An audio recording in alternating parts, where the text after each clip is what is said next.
오늘 이 거룩한 주일에 주의 전에 나오신 여러분들 위해 하나님의 크신 은혜와 복이 임하시기를 주님의 이름으로 축원합니다. 오늘 여러분과 함께 나눌 말씀은 화 있을진저, 화 있을진저라는 제목을 가지고 함께 은혜를 나누려고 합니다. 우리가 알고 있는 하나님은 사랑의 하나님이시고 또 복 주시기를 원하시는 그런 하나님으로 우리는 알고 있습니다. 그러나 그 하나님의 다른 면이 있는데 공의의 속성, 공의라는 사실을 우리는 또한 잊지 말아야 할 것입니다. 물론 그 공의조차도 사랑에 기인한 공의라 할 때 그것이 우리에게 얼마나 큰 축복이요 또한 은혜인지 모릅니다. 히브리서 12장 8절을 보니까 징계조차도 자녀이기 때문에 받는다고 하셨으니까요. 부모가 자녀에게 사랑의 회초리를 드는 것처럼 이렇게 오히려 징계가 없다고 한다면 그 사람은 사생자요 참 아들이 아니라고 그랬습니다. 내 자식이 아니니까 사랑의 매를 들 가치조차도 없다는 말씀을 하신 것입니다. 여러분, 그렇다면 이 이사에서 5장에 나오는 화 있을진저, 지금 하나님께서 회초리 매를 드신다고 하는 이 말씀을 어떤 시각으로 우리가 보아야 되겠습니까? 우리 현대 기독교인들, 우리 예수 믿는 우리 사람들, 지금 이 시대에 예수 믿는 사람들은 이 말씀을 어떻게 보아야 할까요? 특히 요즘처럼 포괄적 차별금지법 등 이 동성애 문제로 몸살을 앓고 있는 이 한국 사회에, 또 한국 교회 앞에 여러분, 바로 우리들에게 하나님은 무엇이라고 말씀하고 있는 것일까요?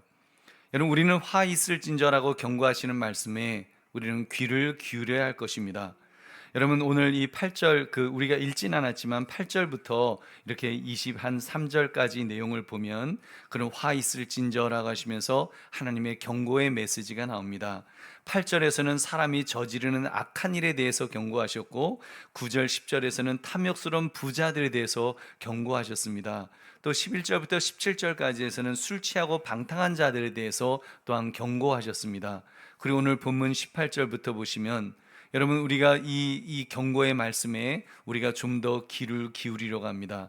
18절 19절에서는 습관적으로 죄악을 저지르는 것에 대해서 하나님은 화 있을진저라고 하면서 경고하셨습니다. 20절에서는 진리를 왜곡시키는 자들에 대해서, 21절에서는 스스로 지혜롭다고 여기는 자들에 대해서 하나님은 경고하셨습니다. 그리고 우리가 읽지는 않았지만 22절 23절에서는 뇌물을 받고 판결을 굳게 하는 자들에 대해서도 또한 경고하십니다.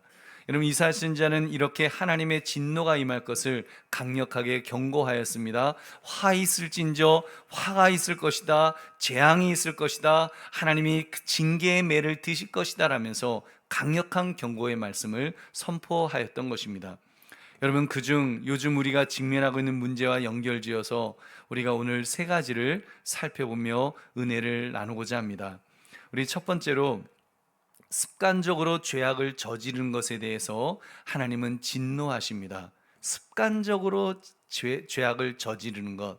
여러분, 이사야 선지자는 당시 이스라엘 백성들이 저지르는 죄악을 이렇게 표현하였습니다. 이사야서 5장 18절 같이 읽겠습니다. 시작. 거짓으로 끈을 삼아 죄악을 끌며 술의 줄로함같이 죄악을 끄는 자는 화 있을진저. 지금 이렇게 황소가 줄로 연결된 수레를 끄는 모습을 이렇게 상상하도록 만듭니다. 그 황소가 어디로 움직이든지 줄로 연결된 수레는 줄줄 뒤에서 따라다니게 될 것입니다. 수레는 힘없이 생각 없이 의지 없이 질질 끌려가게 되죠. 대로로 끌면 대로로 갈 것이고, 똥밭으로 끌면 똥밭으로 끌려갈 것이고, 돌짝밭으로 가면 그쪽에서 쿵쾅쿵쾅하면서 험한 길을 가야 할 것이고, 심지어 절벽으로 끌고 가면 떨어져 멸망당할 것입니다. 지금 이사야 선지자는 이렇게 이스라엘에게 그런 자들이 있음을 지적합니다. 그들은 거짓의 끈으로 연결된 죄악의 수레를 끄는 자들이라고 말합니다. 이 사람들은 어쩌다 죄악의 미혹을 받아 죄를 범하는 자들이 아닙니다. 스스로 자신들을 줄로 묶어서 죄악된 종이 된 사람들입니다. 황소에 끌려가는 수레처럼 죄악의 종이 되어서 어디든지 끌려다니는 끔찍한 인생을 살려고 하는 자들인 것입니다.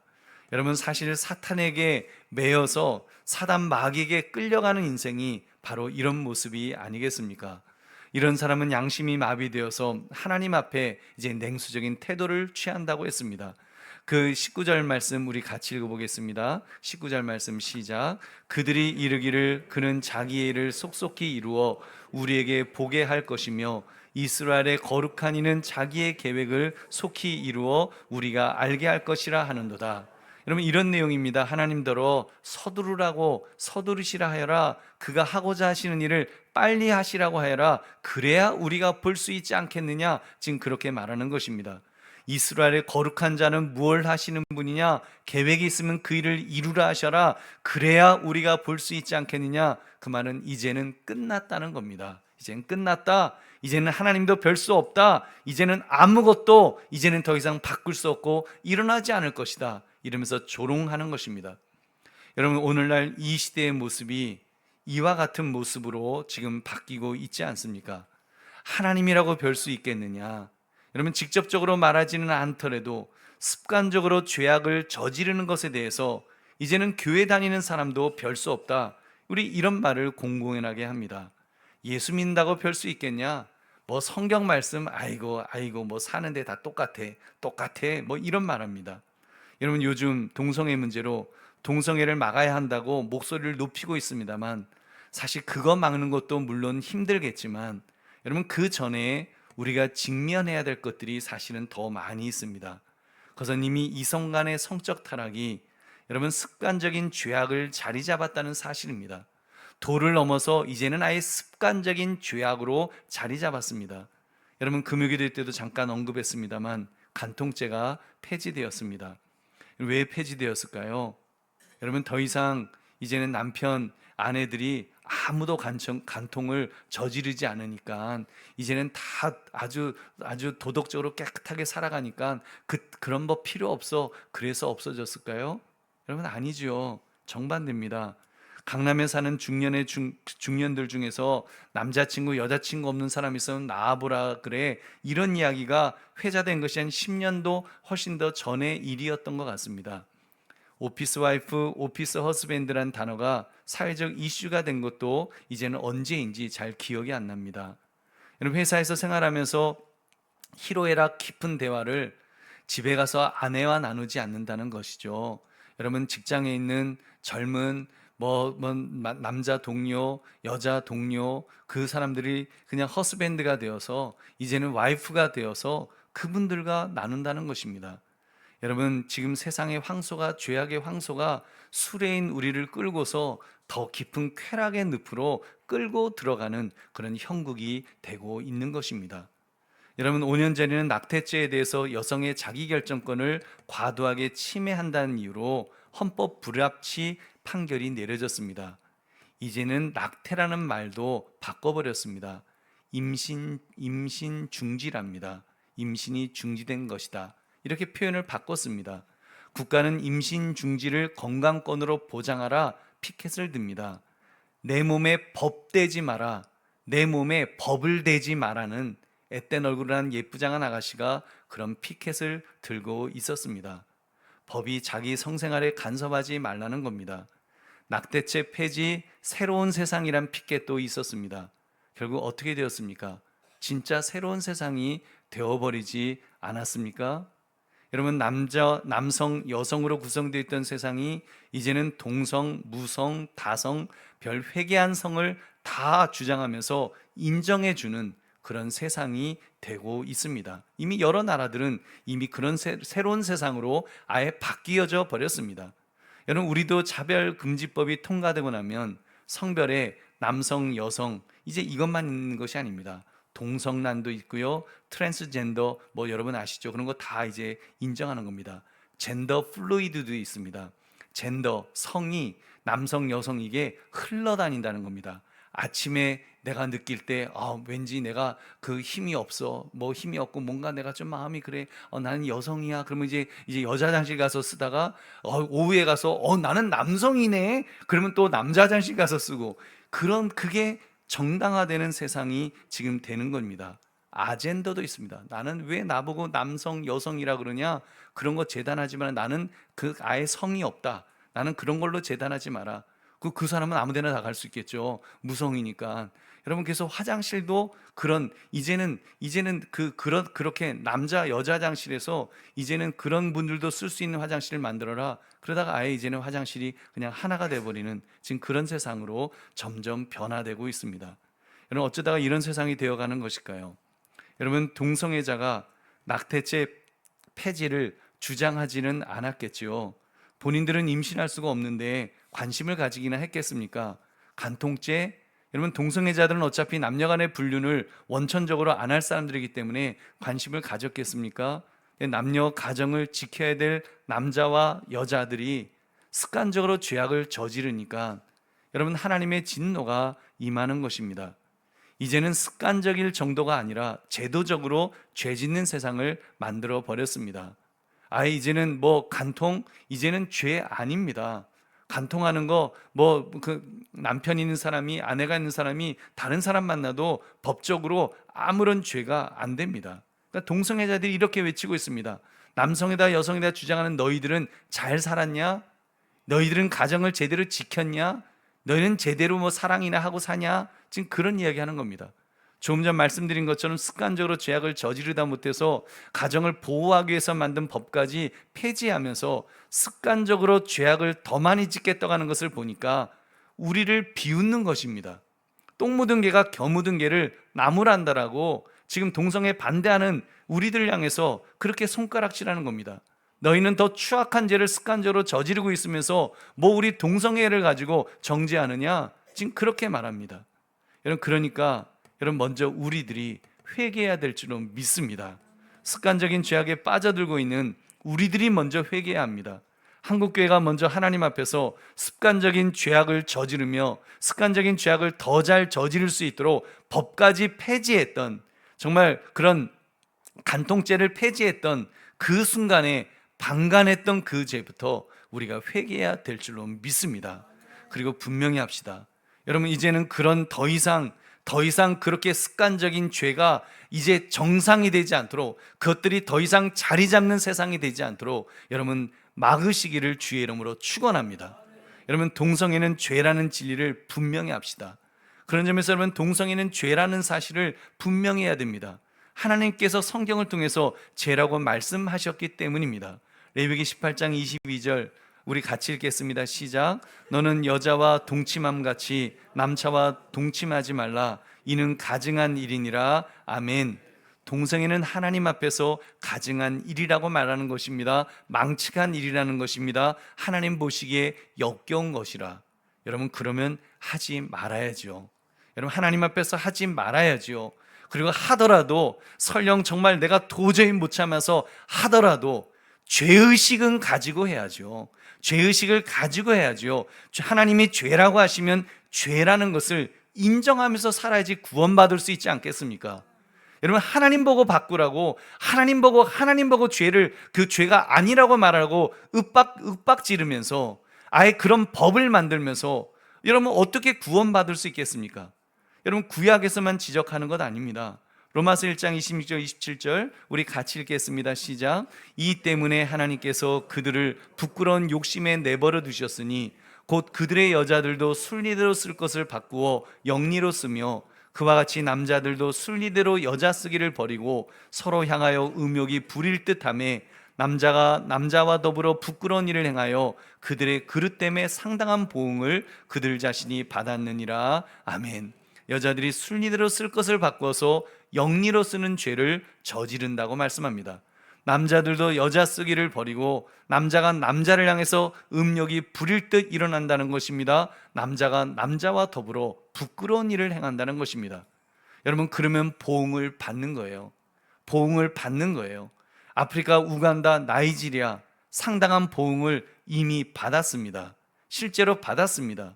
에이즈가 너무 창궐하는데 나라가 가난하잖아요. 에이즈 그 치료제 너무 비싸서 못 사니까 국민들이 죽어갑니다. 국민들이 죽어서 이제 나라가 망하게 생겼으니까 이러다가 우리나라 그냥 망하겠다. 에이즈로 망하겠다. 그래서 반동성애법을 제정했습니다. 여러분, 그 우간다는 작년에 제정했고 나이지리아는 10년 전에 이미 제정했습니다. 우간다는 아예 무섭게 제정했어요. 국가 보건과 도덕적 위협으로 간주해서 종신형 또는 사형에 처할 수 있게 만들었다는 것입니다. 그만큼 동성애는 사실 그들의 그릇 때문에 상당한 보응을 그들 자신이 받게 되는 것입니다. 여러분, 국가적으로도 자녀를 낳아야 될 사람들이, 여러분, 그런 나라가 동성애를 권장하게 된다면 나중에 그 나라의 미래는 여러분 없어지지 않겠습니까? 여러분, 그러므로 습관적으로 죄악을 저지르면 하나님의 진노를 사게 됨을 깨달아서 동성애뿐 아니라 여러분 다른 우리의 모든 죄악을 회개하기를 주의 이름으로 축원합니다. 두 번째, 진리를 왜곡시키는 것에 대해 하나님은 진노하십니다. 이 시대 특징을 말할 때 포스트 모더니즘의 그 지배를 받는다고 말합니다. 그 특징 중에 하나가 상대주의입니다. 절대주의를 부정합니다. 절대 진리라는 것은 없다라고 주장하는 것입니다. 그리고 모든 것은 상대적이다. 구원도 상대적이다. 기독교에만 구원이 있는 것이 아니라 다른 모든 종교에도 구원이 있다고 말하고, 오늘날 포괄적 금지법의 배경에도 보면 남녀, 남자, 남성, 여성 왜 그렇게만 딱 나누느냐? 더 있다. 뭐 그 게이도 있고 레즈비언도 있고 뭐 무성애도 있고 뭐 별별별 거 다 있다. 37가지인가 뭐 몇 개 그렇게 있다는 거예요. 더 있다는 거예요. 뭐 일부 일처 그런 것도 이제 다 절대 진리가 아니라는 것입니다. 다양성을 인정해야 한다고 말합니다. 그렇기 때문에 저는 이 시대를 진단해 볼 때, 여러분, 동성애자가 많아지는 것도 문제입니다만 더 큰 문제는 진리를 왜곡시키려 하는 것이 더 큰 문제라고 믿습니다. 여러분, 진리를 왜곡시키려고 하는 것, 죄를 죄가 아니라고 말하는 것이 가장 큰 문제요, 가장 큰 죄인 것입니다. 죄의 기준을 없애버리는 시도를 하는 것입니다. 우리 20절을 함께 읽겠습니다. 시작. 악을 선하다 하며 선을 악하다 하며 흑암으로 광명을 삼으며 광명으로 흑암을 삼으며 쓴 것으로 단 것을 삼으며 단 것으로 쓴 것을 삼는 자들은 화 있을진저. 여러분, 이사야 시대에도 그랬지만 지금 이 시대야말로 이런 모습이 아니겠습니까? 과거에 제가 어렸을 때만 해도 악을 선하다 하는 세상은 아니었습니다. 그때에도 물론 동성애자들은 있었습니다. 45년 전에 파고다 극장에 남자 혼자 갔다가는 이상한 아저씨가 옆에 앉아서 이렇게 허벅지에 이렇게 그 슬쩍 손을 얹는 일이 그때도 일어났었습니다. 종로에 있는 모 다방에 가면 남자 레지들이 있었는데 그때는 커피 서빙을 여성들이 하지 않았습니까? 내 목소리를 여자처럼 높여 말하는 그런 형들이 있었습니다. 근데 형이라고 부르면 혼났습니다. 누나라고 불러야지 좋아했습니다.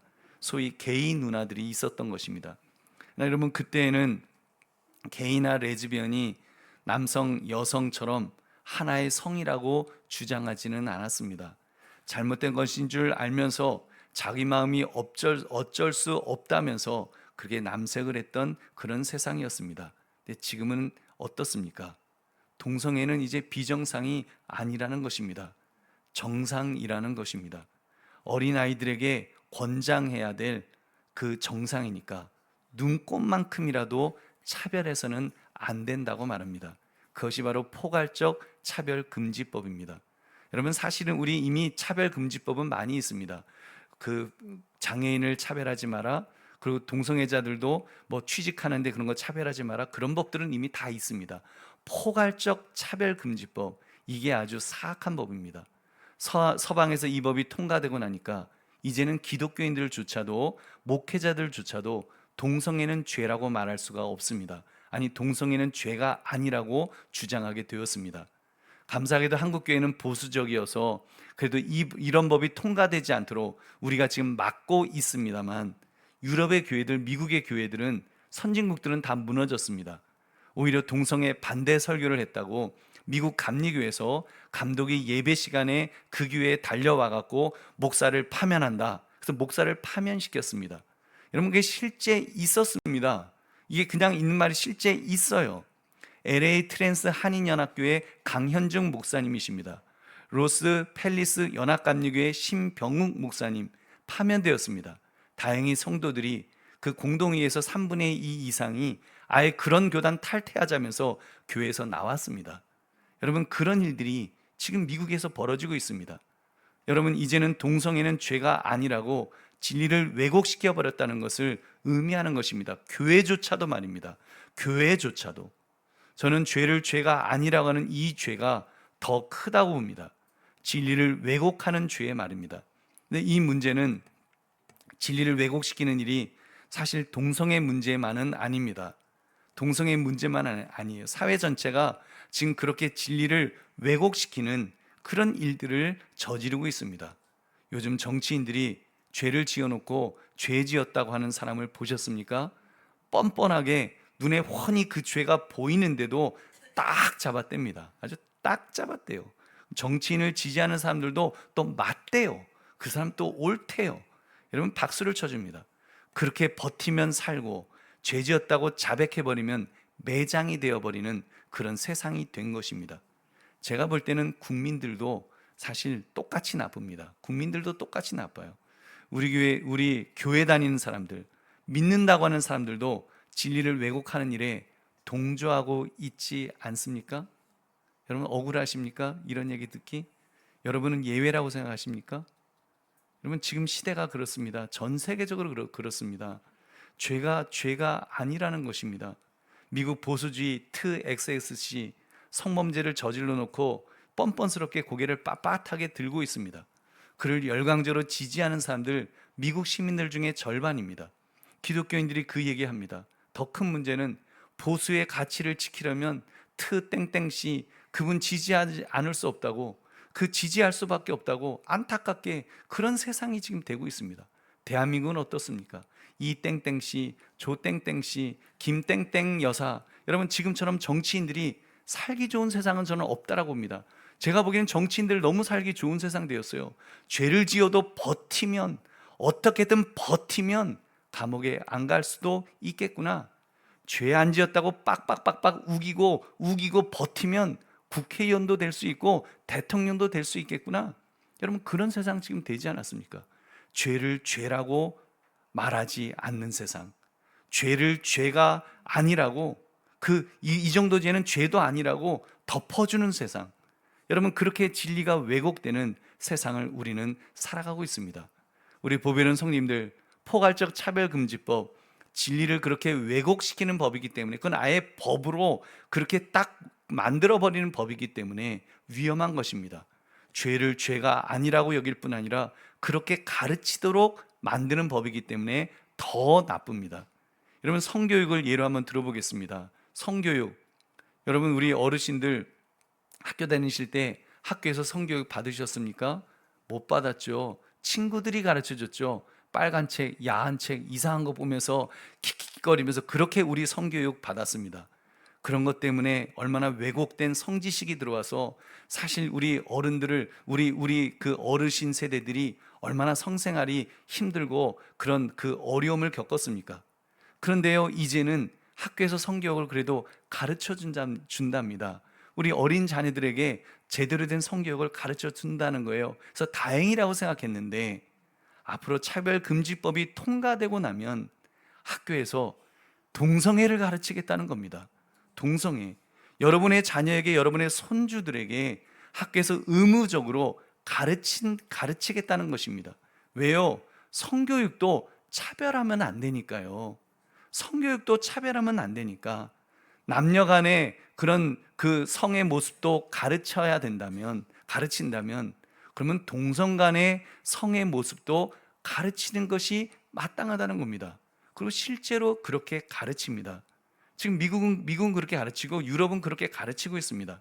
그러다 보니까 아직 미성숙해서 성 정체성이 혼란이 있던 시대에, 여러분 사춘기 겪으면서 그때 어렸을 때 우리 다 한 번씩 겪잖아요. 내가 남자인가 여자인가 잘 몰라갖고 헷갈리고 막 그러고 살아갈 때가 있지 않았습니까? 저 중학교 때 우리 누님들이 저의 입술에 빨간 루즈 칠해주고 그리고 원피스 입혀갖고 예쁘게 갖고 저 사진 찍어줬습니다. 저 그때 그 사진 다 찢어버렸어요.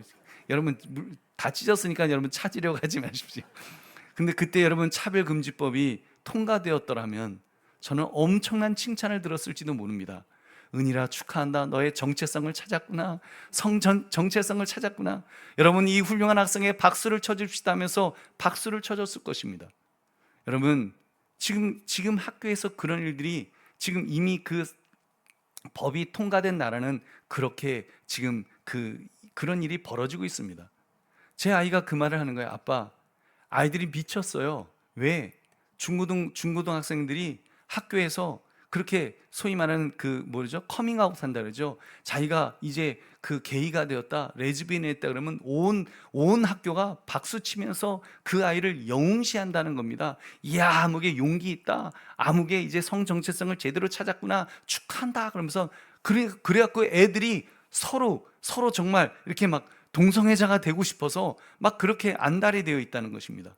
여러분, 그렇게 동성애자의 숫자가 무슨 로켓 날아가듯이 지금 통계적으로 하늘 높이 지금 올라가고 있습니다. 여러분, 더 기가 막힌 것은 나라에서 성전환 수술을 받겠다고 하면 돈도 지원해 준다는 것입니다. 부모가 반대하면 자녀를 성적으로 학대했다고 해서 빼앗아 버리는 나라도 있습니다. 미국에서 교육받은 제 아이가 이렇게 말했습니다. 아빠, 미국이 정말 미쳐가고 있어요. 왜? 18세 이하는 미성년자라고, 미성숙하다고 술, 담배 엄격하게 통제하고 있어요. 술, 담배 절대로 못하도록 아주 통제하고 있어요. 그런데 성전환 수술은 본인이 원한다면 그냥 해준대요. 성전환 수술은 본인이 원하면, 미성숙한데 아직 성 정체가 아직 다 형성되기 전인데 아이가 원하면 해준대요. 여러분, 그랬다가 후회하고서 커서 다시 돌아오려고 재수술하는 그런 아이들이 유럽에서는 실제로 지금 많이 생겨나고 있습니다. 여러분, 오히려 반대하는 부모를 벌 주겠다는 법이 포괄적 금지법인 것입니다. 미국 캐나다 온타리오 주에서는 미성년자의 성전환을 부모가 반대할 수 없도록 하는 법안이 발효되었습니다. 여러분, 그러면 그 아이 뺏기는 거예요. 아이를 빼서 부모가 아이를 차별하니까, 차별하는 저런 부모에게 아이가 그 양육받으면 안 된다고 아이를 뺏어 버립니다. 여러분, 그럼 우리나라처럼 이렇게 빠르게 변하는 나라, 빠른 거 좋아하는 나라, 대한민국이 여러분 차별금지법 이거 통과되고 나면 아마 어마어마한 일이 벌어질 겁니다. 아마 그런 거 해갖고 아마 어마어마한, 정말 해괴망측한 일이, 우리 대한민국 사람들 얼마나 창조적입니까? 지금 30몇 개 그런 성이 있다고 지금 주장하는데, 아마 우리 차별금지법 통과되면 우리는 아마 100개, 200개도, 아마 100만 개도 만들 수 있을 겁니다. 우리나라 사람 너무 똑똑하잖아요. 여러분, 그런 세상 막아야 될 줄로 믿습니다. 우리 믿음의 사람들이 막아야 합니다. 그것을 바로잡을 수 있는 것은 교회 성도들밖에 없는 줄로 믿습니다. 우리가 깨어서 기도하며 하나님께 그런 세상이 안 되도록 기도해야 될 줄로 믿으시기 바랍니다. 부디 이번 10월 27일 100만 명이 모여서 합심하여 기도하려고 합니다. 여러분, 우리나라를 지킬 뿐 아니라 세상을 바꾸게 될 줄 여러분 그렇게 믿습니다. 여러분, 정말 우리 이번에 다른 생각하지 마시고, 뭐 정치적인 생각하지 마시고, 우리 정말 마음을 모아서 바꿉시다. 이번에 정말 그렇게 세상을 한번 바꿀 수 있도록, 지금 쓰나미처럼 그런 세상, 포괄적 차별금지법을 통해서 동성애 이런 것들이 몰려오고 있는 세상에서 우리가 거룩한 방파제가 되어서 이번에 한번 막아봅시다. 여러분, 근데 지금 문제가 있습니다. 교회 안에서도, 기독교 안에서도 지금 싸우고 있습니다. 어떤 분들은 반대하고 있어요. 물론 반대할 그런 이유들도 있고, 사실 우리에게는 트라우마가 있습니다. 우리 옛날에 있었잖아요. 얼마 전에 광화문 집회, 그리고 서초동 집회, 그거 생각하면 저도 트라우마가 있어요. 그런 집회만 생각하면 머리가 아프고, 집회만 생각하면 마음에 상처가 되고, 그런 걸 다시는 보고 싶지 않다라고 하는 그 마음이 있습니다. 여러분, 그래서 이번 이 일은 그런 집회 되지 않도록 여러분 기도해 주시기 바랍니다. 지금 준비하고 있는 주최 측도 그런 집회 안 되도록 지금 애쓰고 있습니다. 그래서 정치인들 절대로 내수 마이크 주지 않겠다. 그리고 절대로 큰 교회 목사님들 마이크 주지 않겠다. 지금 그리고 그런 깃발들 무슨 깃발이든 그런 깃발들 내걸지 못하게 하겠다. 지금 최대한 통제하겠다고 지금 준비하고 있습니다. 그래서 정치적인 집회가 되지 않고 정말 순수하게 하나님께 나와서 예배드리고 부르짖어 기도하고 부르짖어 회개하고 부르짖어 기도하는 그런 시간이 되게 해달라고 여러분 기도해 주시기를 바랍니다. 여러분께서 꼭 그런 집회 될 수 있도록 지금 많은 분들이 너무 염려하고 있습니다. 어디죠? 분당 우리 교회 목사님, 그 목사님도 굉장히, 누구죠? 이찬수 목사님, 그분도 굉장히 고민하시더라고요. 지금 이것 때문에 성도들 중에 상처받는 분들 생길까봐 굉장히 노심초사하면서, 그러나 어떻게 합니까? 지금 이제 집행부하고 그런 목사님들하고 이야기하면서도 지금 나온 결론은 이거예요. 지금 어떻게 하냐고. 해야지 어떻게 하냐고. 모여야지 어떻게 되겠냐고.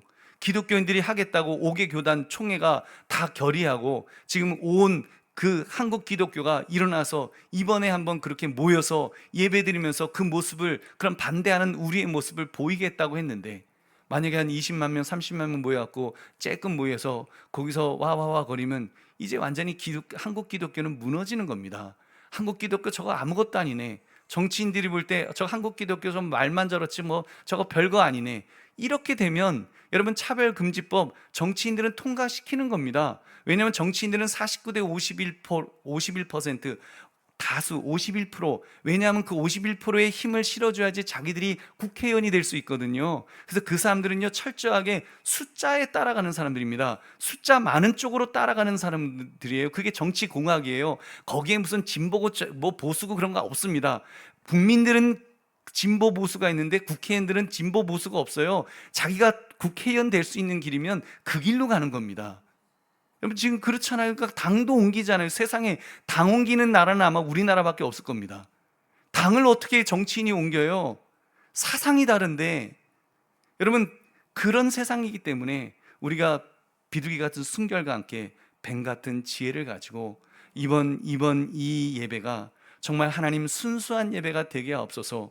여러분, 꼭 기도해 주시길 바랍니다. 저는 그런 기도를 합니다. 하나님, 우리 몇십 년 전에 그 빌리그레함 목사님 오셨을 때 우리 순수하게 모여서 그렇게 부흥 집회했던 그것처럼 이번에 우리 대한민국의 한국 교회들이 모여서 그런 순수한 그런 예배가 되도록, 정말 두렵고 떨립니다. 혹시라도 장난질할까봐, 정치하는 사람들이 장난질할까봐 두렵고 떨리지만, 여러분, 그런 집회 안 되도록 우리가 깨어서 기도하면서 그런 분위기 만들면서, 만약에 조금이라도 정치 색깔 내면 아주 역적이 되는 그런 분위기로 만들어서 여러분, 정말 이번에 거룩한 집회가 되어서 우리 2024년 10월 27일이 정말 우리가 그때 그런 일이 있었지. 그래서 광화문에서 서울역에서 그렇게 모여서 우리가 부르짖어 기도하고 그래서 우리가 막았지.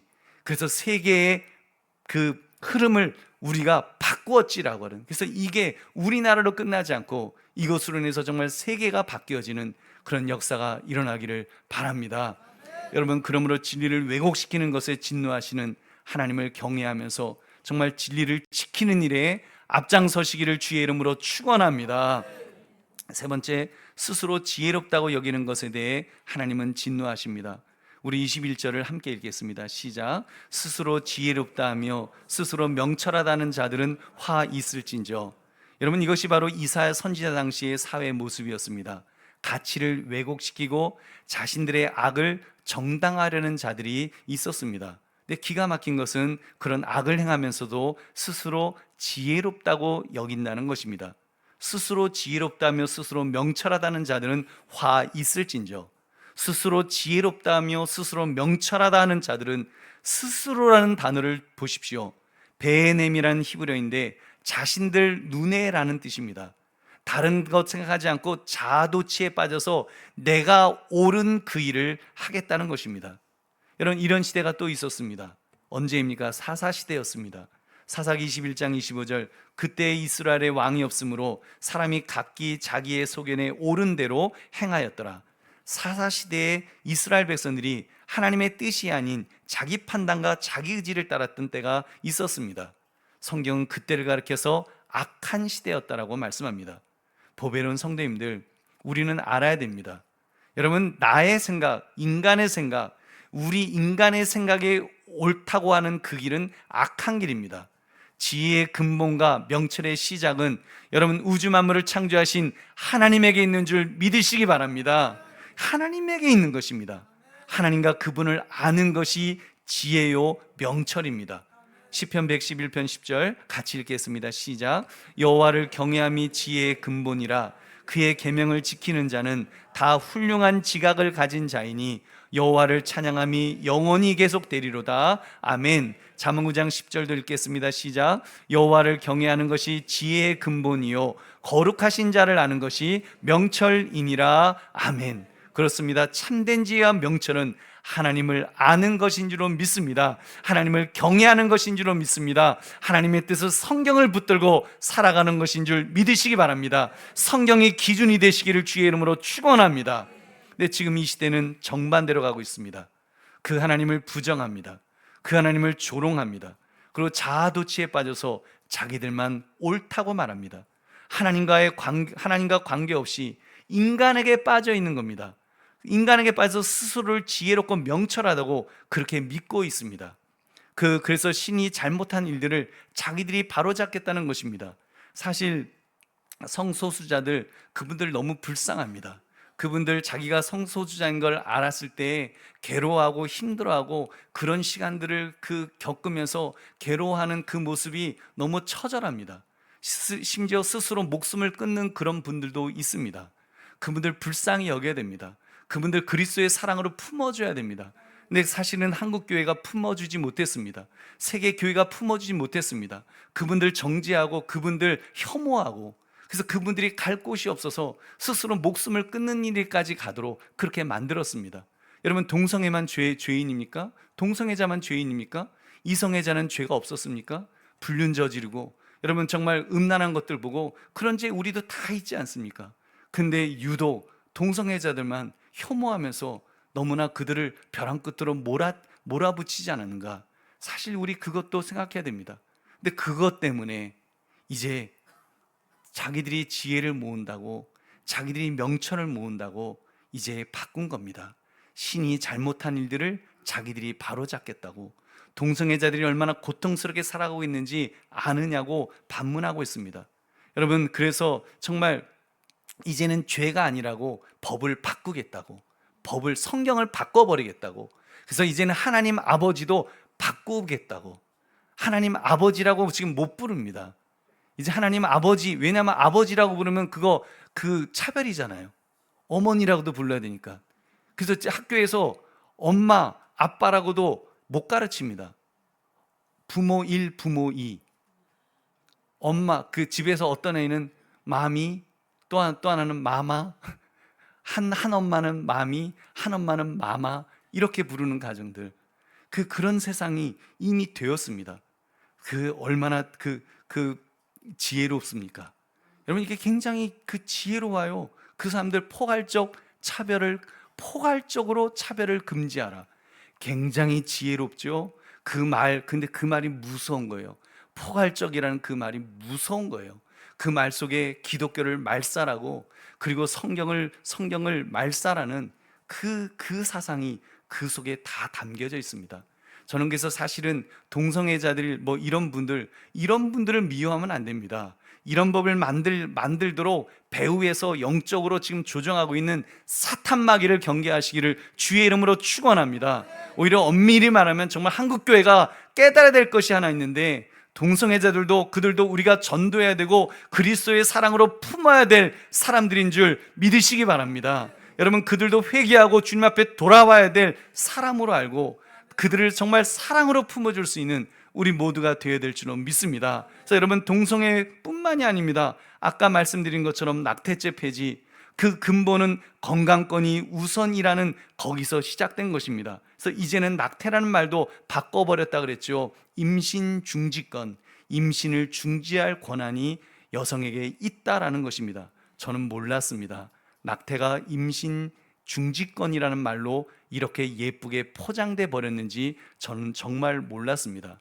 아마 그들 스스로 지혜롭다고 생각하겠지요. 야, 우리 너무 지혜롭다, 우리 너무 명철하다, 야, 참 표현 잘하네. 낙태라는 말은, 낙태가 뭐예요? 태아를 떨어뜨린다는 거죠. 애를 떨어뜨린다.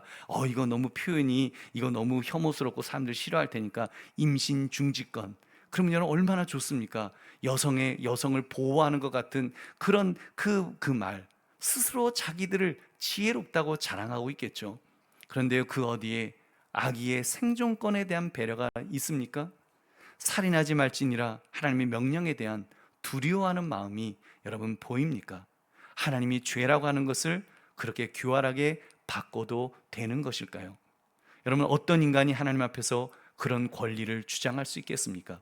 어떤 인간이 감히 하나님의 법을 바꿀 수가 있겠습니까? 여러분, 아닙니다. 하나님의 진노를 살 뿐입니다. 21절, 스스로 지혜롭다며 스스로 명철하다는 자들은 화 있을진저, 화 있을진저, 화가 있을 것이다, 화가 임할 것이다. 하나님께서 진노하실 것입니다. 여러분, 정말 우리 정신 똑바로 차려야 됩니다.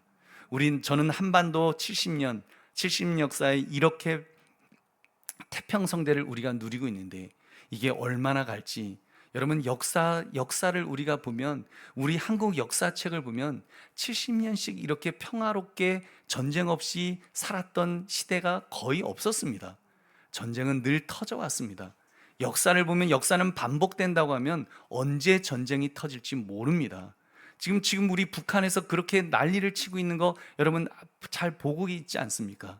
우리 정말 영적으로 바라보면 풍전등화라 그러죠. 우리 저도 말은 그래요. 아이, 전쟁 그거 안 일어나. 김정은이가 바보니 왜 전쟁을 일으키냐, 그렇게 생각합니다. 그렇게 말합니다.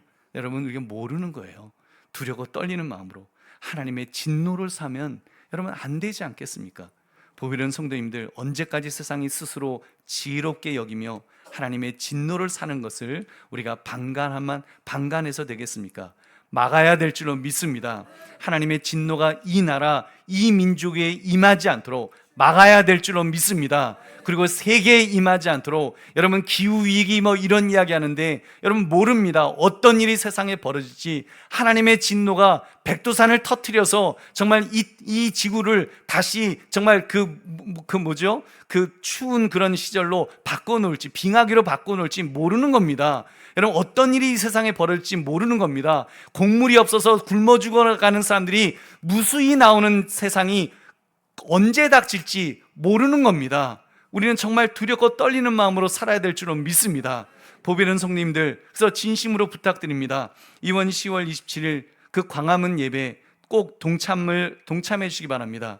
방광이 약하시거나 너무 연로하신 분들은 이곳 예배당에 실황 중계를 틀어드리겠습니다. 함께 기도해 주십시오. 교회에서라도 기도하셔서 영적 판도가 바뀌어질 수 있도록 여러분 꼭 기도하시기를 바랍니다. 그리고 좀 젊으신 분들, 내가 3시간, 4시간쯤 화장실 안 가고 버틸 수 있다 하시는 분들은 여러분 모두 나갑시다. 칼럼에 소개했습니다만 교회가 정치적 활동을 하는 것에 대해서 예민한 편입니다. 저도 제가 이 강대에서 제가 언제 정치 이야기를 하는 적이 있었습니까? 안 하려고 정말 애씁니다. 안 하려고. 이번에도 정치적인 집회 아니기를 바라고 그렇게 막으면서 지금 이 집회를 지금 그 목회자들이 지금 준비하고 있는 것입니다. 대형교회 목사님들 잘난 체하는 힘 있는 그런 자들의 잔치도 안 될 것입니다. 원천적으로 대형교회 목사님들 강대에 안 세우기로 그렇게 이야기를 했습니다. 여러분, 그리고 땡땡 목사님 같은 분, 너무 정치적인 색깔이 진한 분들은 이번에 아예 나오지 못하도록, 왜냐하면 혹시라도 왜곡될까봐, 혹시라도 오해받을까봐. 왜냐하면 우리 기독교인들의 절반은 여러분 이쪽 색깔, 기독교인의 절반은 저쪽 색깔인데, 여러분 지금 그것 때문에 우리가 나뉘어지면 안 되지 않겠습니까? 우리가 적어도 이 부분, 포괄적 차별금지법을 막아야 된다고 하는 데 있어서는 온 성도들이 한 마음인 줄로 믿습니다. 그리고 한 마음이어야 될 줄로 믿습니다. 그런 세상 되면 안 되기 때문에 여러분께서 꼭 기도하십시오. 정말 정치적인 그런 예배가 되지 않도록 여러분 기도해 주셔서 이번에 시대 흐름을 한번 바꾸어 봅시다. 여러분, 우리나라부터 차별금지법을 막고 세계 30여 개국 차별금지법이 통과된 선진국들이 다시 정신을 차릴 수 있도록, 그래서 그들이 우리 대한민국을 보면서 K 국가, 이 대한민국을 보면서 K 교회를 보면서 그들도 용기 내어서 그 법을 바꾸기 위한 이제 시도를 할 수 있도록 여러분 그런 세상 만드시기를 주의 이름으로 축원합니다. 그러므로 스스로 지혜롭다 여기다가 하나님의 진노를 당하지 않도록 우리 깨어 기도할 수 있는 저와 여러분 되시기를 주의 이름으로 축원합니다. 말씀을 맺습니다. 화 있을진저라는 이 제목처럼 하나님의 진노가 내리기 전에 여러분 우리 깨어 멈춥시다. 첫째, 습관적으로 죄악을 저지르지 못하도록 바로잡읍시다. 우리 습관적으로 저질렀던 죄악들 먼저 회개합시다. 그리고 그것이 제도화되지 않도록 여러분 막읍시다. 둘째, 진리를 왜곡시키지 못하도록 막읍시다. 셋째, 스스로 지혜롭다 여기는 자들에게 그들의 어리석음을 깨닫도록 그렇게 해줍시다. 여러분, 그러므로 화 있을진저라는 제목처럼 하나님의 진노가 임하기 전에 이 땅, 이 나라를 지키는 일에 앞장설 수 있는 저와 여러분 되시기를 주님의 이름으로 축원합니다.